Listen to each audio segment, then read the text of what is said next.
इधर पूरा हिंदुस्तान आजादी का 78वां उत्सव मनाने की तैयारी कर रहा है।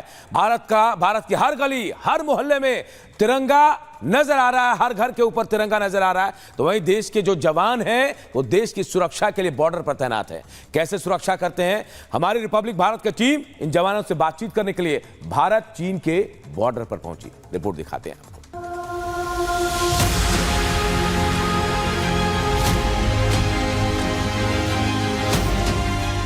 लद्दाख का वो पूर्वी बॉर्डर जहां 19,000 की फीट पर पहाड़ों की चोटियां हैं, 12 महीने हड्डियों को कपा देने वाली बर्फीली हवाएं चलती हैं। अक्टूबर 1962 जब चीन के आक्रमण को हमारी सेना ने सीमा से 30 किलोमीटर दूर चुशूल गांव में रोक दिया था। चुशूल जो लेह से करीब 200 किलोमीटर पूरब की ओर है। यहाँ की धरती साक्षी है कि हमारे जवानों के अदम्य साहस और बलिदान की। यहाँ है दुनिया का सबसे ऊंचा खारे पानी का झील पैंगोंग, जहां है लाइन ऑफ एक्चुअल कंट्रोल। और इस ऐतिहासिक जगह पहुंची रिपब्लिक भारत की टीम।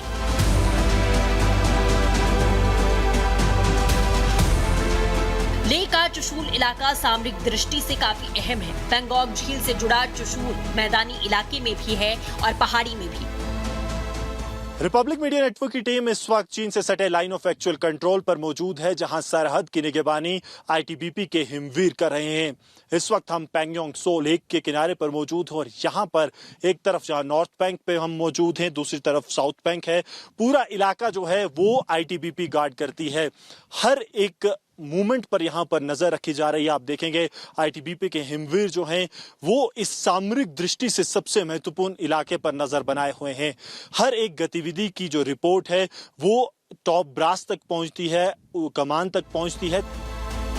लद्दाख सबसे जटिल इलाका है। इसकी एक सीमा पाकिस्तान से तो दूसरा पूर्वी हिस्सा चीन से लगता है। ये वो इलाका है जिस पर चीन की बुरी नजर हमेशा रहती है। चीन घात लगाए बैठा रहता है, मौके की तलाश में रहता है कि किस तरह इस महत्वपूर्ण हिस्से को कब्जे में लाया जाए। लेकिन चालबाज चीन की हर कोशिश नाकाम करते हैं हमारे हिमवीर। ठीक सामने अगर बात की जाए, चंद मीटर और चंद किलोमीटर की दूरी पर चाइनीज पीएलए है, जिस पर भरोसा नहीं किया जा सकता। और यही कारण है कि 24 घंटे लगातार आईटीबीपी के हिमवीर यहां पर तैनात रहते हैं और ये जो एडवांस दूरबीन के जरिए पूरे इलाके पर नजर रखी जाती है। एक तरफ नॉर्थ बैंक, दूसरी तरफ साउथ बैंक, और पूरे इलाके को आईटीबीपी जो है वो सुरक्षित किए हुए है, क्योंकि चीन और भारत दोनों के लिए सामरिक दृष्टि से ये बेहद ज्यादा महत्वपूर्ण है। और उसके साथ साथ हमने लगातार पिछले 4 से 5 सालों में देखा कि किस तरह से चीन की तरफ से कोशिशें भी की गई इस पूरे इलाके में कि कहीं ना कहीं वो एक एग्रेसिव पोस्चर ले पाए। चुशूल घाटी आखिर इतनी महत्वपूर्ण क्यों है? चुशूल एक स्ट्रैटेजिक पॉइंट है। चीन इस इलाके पर कब्जा कर लद्दाख पर नियंत्रण पाना चाहता है। 62 में चीन की कोशिश नाकाम रही। पैंगोंग झील के बीच में एलएसी है। चीन पूरे झील पर कब्जा चाहता है, लेकिन सीमा पर तैनात भारतीय शूरवीर हर साजिश को नाकाम करते हैं। हालांकि इस इलाके की चुनौतियां भी हैं। करीब 15,000 फीट की ऊंचाई पर स्थित इस इलाके में जवानों को कई चुनौतियों का सामना करना पड़ता है। सिर्फ चुनौतियां बहुत ज्यादा रहती हैं, क्योंकि 14,500 फीट की ऊंचाई से शुरुआत होती है। तो किस तरह से इन चुनौतियों से जो है आप और आपके जो सैनिक हैं, हिमवीर हैं, वो पार पाते हैं? पहली चुनौती तो यह है कि जैसे आपने खुद अभी बताया कि ये पोस्ट 14,500 फीट की ऊंचाई पर तैनात है, तो पहली चुनौती तो यही रहती है कि वातावरण के अनुकूल अपने आप को करना होता है और जो यहाँ का जो हाई एल्टीट्यूड है उसके अकॉर्डिंग अपने आप को ढालना। तो यहाँ पर रहना और यहाँ पर अपना उसके बाद बीएमपी टास्कों को अंजाम देना, ये अपने आप में एक बहुत बड़ी चुनौती होती है। 15,000 फीट की ऊंचाई, विषम परिस्थितियां जहां सांस लेना भी दूभर है। कई चुनौतियों के बीच हमारे जवानों को अपनी सेहत का खासा ख्याल रखना पड़ता है। इतनी ऊंचाई पर जवान खुद को फिट कैसे रखते हैं? रिपब्लिक भारत के संवाददाता गुरसिमरन ने जवानों से बात कर उनकी दिनचर्या को जाना। इस वक्त हम लेह में मौजूद हैं, चुशूल सेक्टर में, और यहाँ पर आईटीबीपी के इन योद्धाओं के दिन की शुरुआत सूर्य की पहली किरण के साथ हो जाती है। सूर्य की पहली किरण आते ही ये लोग योगासन या पीटी के लिए पहुंच जाते हैं। इस वक्त आप देखेंगे तो यहाँ पर इंस्ट्रक्टर जो हैं वो आईटीबीपी के हिमवीरों और हिमनारियों को सिखा रहे हैं कि आखिरकार किस तरह से यहाँ पर योगासन किया जाता है। ये योगासन इसलिए ज़्यादा ज़रूरी है क्योंकि 14,500 फीट की ऊंचाई पर सांस लेना अपने आप में बड़ी चुनौती है और सबसे पहले इस चुनौती से ही पार पाना है, उसके बाद ही दुश्मन को मुंह तोड़ जवाब दिया जा सकता है। हमारे दिन की शुरुआत सर सबसे पहले तो पीटी से होती है, उसके बाद हम डेली योगा करते हैं सर, क्योंकि हमको मानसिक रूप से सक्षम और फॉरवर्ड पोस्ट में ड्यूटी के लिए हमेशा तैयार होना पड़ता है, इसीलिए हम पीटी और योगा पे ज़्यादा वर्क करते हैं।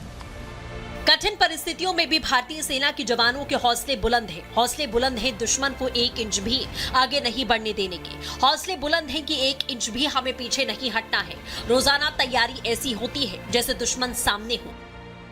यहाँ पर हमारे ITBP में इसके सेंटर में भी कोर्स चलते हैं और हमारे स्पेशली लेह फ्रंटियर में जो हमारी लेह लद्दाख जोन है, फ्रंटियर लेवल पे इसका 6 वीक का स्पेशल कोर्स चलता है, तो जिसमें हर बटालियन से नॉमिनेशन होता है जवानों का और 6 वीक की उनको रिग्रेस ट्रेनिंग कराई जाती है।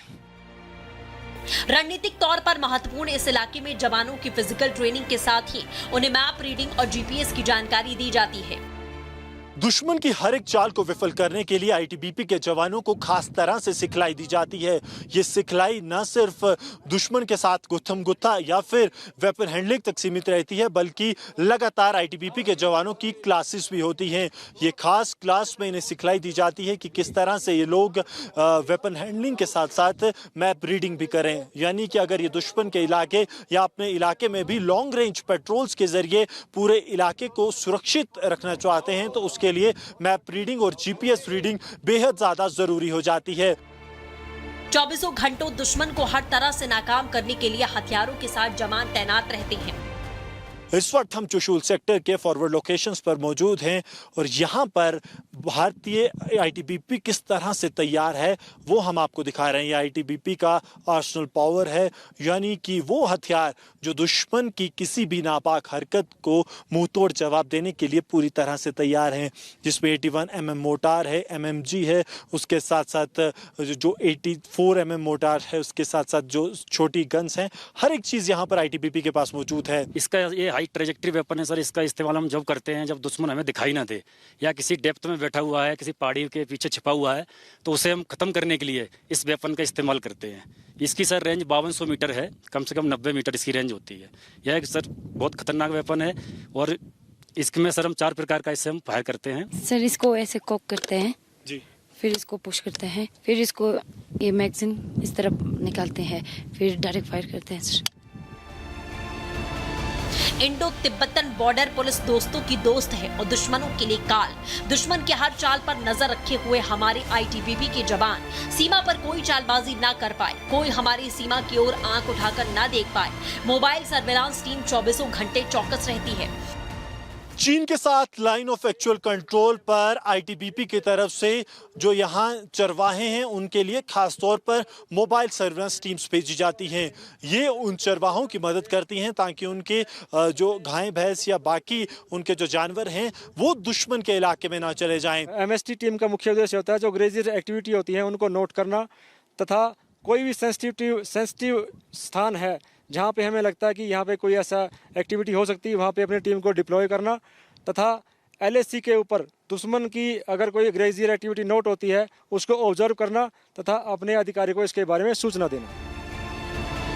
ITBP भारत की सीमाओं की सुरक्षा और अखंडता सुनिश्चित करने के लिए वास्तविक नियंत्रण रेखा पर विशेष लंबी दूरी की गश्त करती है। ये गश्त रणनीतिक स्थानों की पहचान करने और इन संवेदनशील इलाकों में दुश्मन की गतिविधियों पर बारीकी से नजर रखने के लिए महत्वपूर्ण है। लाइन ऑफ एक्चुअल कंट्रोल पर ITBP के जवान अब लॉन्ग रेंज पेट्रोल पर निकल चुके हैं। ये लॉन्ग रेंज पेट्रोल कई दिनों तक चलेगी, कम से कम 1 हफ्ते तक, और 100 किलोमीटर से ज़्यादा का सफ़र ये तय करेंगे। ये बहुत ज़्यादा चुनौतीपूर्ण है क्योंकि अब जो हाइट है वो 14,500 मीटर फुट से ऊपर जा चुकी है, यानी कि अब सांस लेने में हर कदम पर दिक्कत होगी। लेकिन इससे ITBP के जवान एक चुनौती के तौर पर तो देखते ही हैं, इसके साथ साथ पूरे इलाके में ITBP के जवानों को पूरी तरह से नजर रखने में सहायता मिलती है। इतनी विषम परिस्थितियों में जवान डटे रहते हैं, सीमा पर पहरा देते हैं, देश की सुरक्षा करते हैं। सलाम है इन जवानों को, इनके जज्बे और इनकी देशभक्ति को।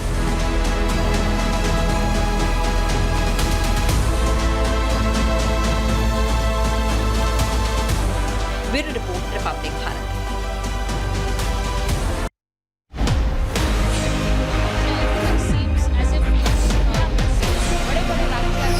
नमस्कार, आपके साथ मैं हूं सुचरिता कुकरेती और आप देख रहे हैं महाभारत सीधे मॉस्को से। यूएई की राजधानी अबू धाबी में, उत्तराखंड में मथुरा लोकसभा सीट, जम्मू कश्मीर लाल चौक जीबी पंत अस्पताल।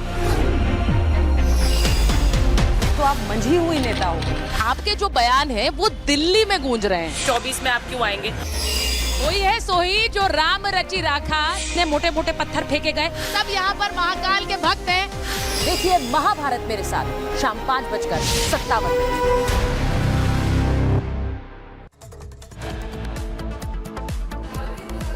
और रिपब्लिक भारत पर वक्त ब्रेक के बाद कोलकाता कांड, सीबीआई के हाथ में जांच। देखते रहिए रिपब्लिक भारत।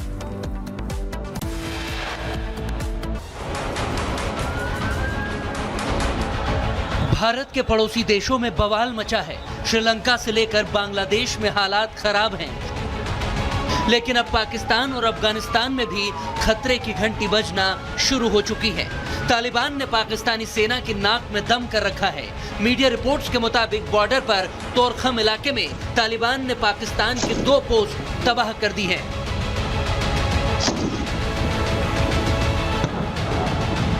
तालिबान और पाकिस्तानी सेना में चेक पोस्ट बनाने को लेकर तोरखम में जंग चल रही है, तो जवाब में अफगानिस्तान में पाकिस्तानी फाइटर जेट घुस चुके हैं। क्या पाकिस्तान और अफगानिस्तान में किसी जंग के संकेत मिल रहे हैं? तालिबान और पाकिस्तान के बीच टेंशन्स बढ़ती जा रही हैं और पहली बार देख रहे हैं कि तालिबान ने पाकिस्तान की 2 पोस्ट भी उड़ा दी हैं। ये एक रिटेलिएशन है। जिस तरीके से पाकिस्तान ने एक ऑपरेशन स्टार्ट किया है तालिबान के ऊपर, अफगानिस्तान वर्सेस पाकिस्तान में लड़ाई हो सकती है। तालिबान और पाकिस्तानी सेना के बीच बॉर्डर पर